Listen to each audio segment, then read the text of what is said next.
Hi, my name is Kelly Bourque, and I am the owner and founder of Red Therapy Group in Franklin, Tennessee. I have an amazing virtual assistant, and she ran across something and wanted my help. And I thought, I wonder how many other assistants or therapists that don't have assistants run across this problem. And so this is my attempt to give a short tutorial on how to nicely, therapeutically, effectively wrap up a phone conversation that is meant to be a screening phone call to see if counseling services are a good fit. And so that can be rough because, obviously you have a limited time. You're not getting paid for this time. Or if you're a virtual assistant, you're on the clock. And so you're very aware of the time. And at the same token, the person that's calling is probably feeling, anxious, urgent, just a lot of emotions, wants to get it all out, wants to make sure that you are a good fit or do hear them. It's kind of desperate for help. And that's all understandable. Probably this is, a very important, vulnerable time for that person. So I've learned a few things along the way. First of all, when my assistant said, "Oh my gosh, I was on the phone for an hour. What do you do? How would you, wrap this up in a therapeutic way?" My first thought was, this is why I have a virtual assistant, because this was part of the really hard thing for me. I never kind of knew when it would be that type of phone call. And so, but unfortunately, we're not all in the position where we can just hire someone to do that for us. And even, like I said, if it is an assistant doing it, it's still important to have this be something that's probably 20 minutes or less is what I think is an ample amount of time to have a phone conversation for the screening consult. So what I've learned to do is I set the expectation on the front end. If 20 minutes is the time that you've decided is a reasonable amount of time to get the information that you need and give that person the information that they need, say that in the beginning of the conversation. "Hi, so-and-so, this is Kelly from Red Therapy Group. I'm giving you a call back. I've got 20 minutes and I'd love to just gather some information from you and see if you have any questions for me." So you've set the expectation. They know, you've told them it's 20 minutes, right? Then after that, actually what I was back up, I was gonna say, make sure that you actually have that time. I got into the habit of returning referral calls on my way between leaving my office and picking up my son in preschool, and that's about 20 minutes.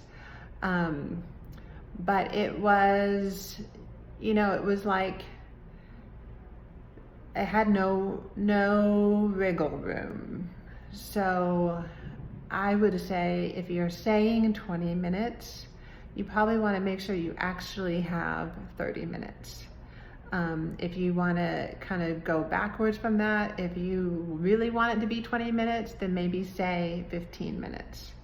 Give yourself a little bit of room, because the last thing that you want is to feel so much anxiety, like you have to get off the phone and then you start to kind of resent your job. And that's just not what you want, because usually we don't take it out on the person on the other end of the phone, we take it out on the people that are closest to us. So just make sure you really know what your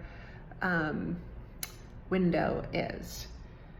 So once you're on, I'm reading notes, I took notes because I was like, how do I do this? I took notes. Once you're on the phone with them and you kind of have already set that expectation, the next thing you of course want to do is really do reflect and validate what they're saying. They're probably going to tell you some personal things. They're going to say what they're going through. They're going to kind of give you an idea of why they want therapy in the first place. I would reflect and validate like we're trained to do.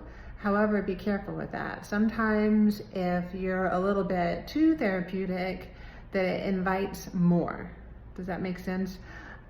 You can do this in a way that doesn't invite more. And so you want to end your validating statement kind of pointing it in the direction that you want the conversation to go. So for example, okay, yes, I hear you, that's got to be so hard. So in terms of counseling and scheduling with Kelly, with myself, can you tell me what you need to know to make that next step? Or what is it that I can kind of help you with as far as knowing what to expect?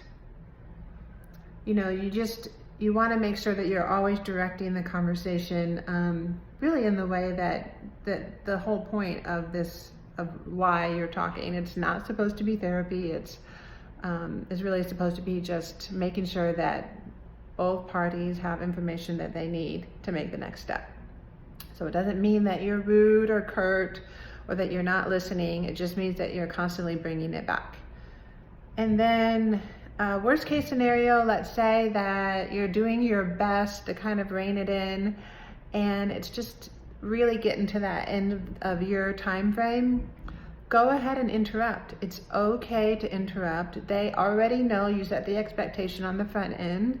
And so you can say something like, you know what, I hate to interrupt. I hear what you're saying. I know this is so hard. I really have to go. Our 20 minutes are up and I've got this next thing waiting on me. And so I'll be in touch. You know, by that point, you probably have gotten all the information that you need and they have the information that they need, and just kind of wrap it up with what they can expect after the phone call. So I hope that helps. If you have any questions, you can reach out to me. My website is redtherapygroup.com. Thanks.